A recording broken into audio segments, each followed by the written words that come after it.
Խնդիրներս ապրում ենք տնական պայմաններում, երևի 35 քառակուսի մետր ընդհանուր 7 շնչով տանա ինքը շատ որ ասեմ շատ վատթար վիճակա չէ, բայց այո, երեխաները մեծանում են, հնարավորությունները քիչ են, չենք կարողանում թեկուզ վարկի միջոցով մեր սեփական տունը գոնե կառուցենք։ Ապրուստի միջոցները որոնք են ձեր։ Ապրուստի միջոցները ես էլ ամուսինս էլ աշխատում ենք, զբաղվում ենք հողագործությամբ, երեխաներին ապահովում ենք իրանց տարական ամեն ինչով, բայց կենցաղային պայմանները ներկապային չի բավարարում։ Ամսական միջին եկամուտը ձեր ընտանիքի ինչքան է ու ծախսը որքան է, այսինքն պարտքեր եք ունենում, վարկերը չեք կարողանում։ Բնականաբար վարկեր էլ ունենք, հիմա աշխատավարձ ամուսնուս մի քիչ ավելացել է, փառք Աստծո ես էլ արդեն 2-3 ամիս է աշխատում եմ, բայց մինչ այդ ահավոր էր, կարելի ասել,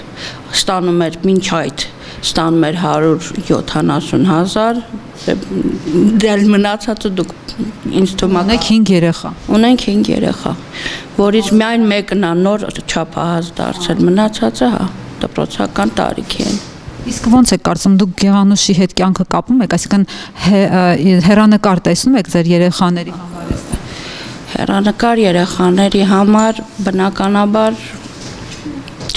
չեմ տեսնում, բայց քանի որ սա իրանց հողն ու ջուրն է,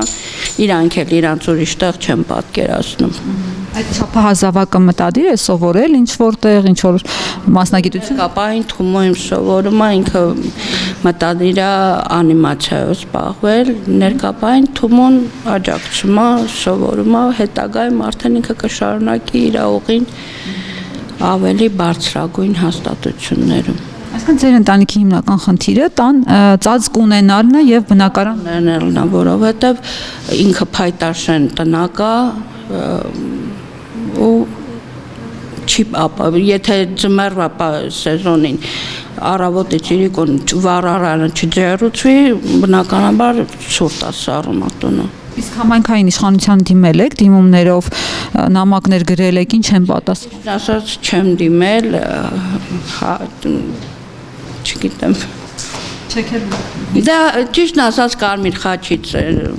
պատերազմից հետո որ եկան գյուղի կարիքներով հետաքրքրվում էին, եկել են, տեսել են, բայց ոչ մի բան էլ է ասում։ Այո։ Շատ շնորհակալ եմ։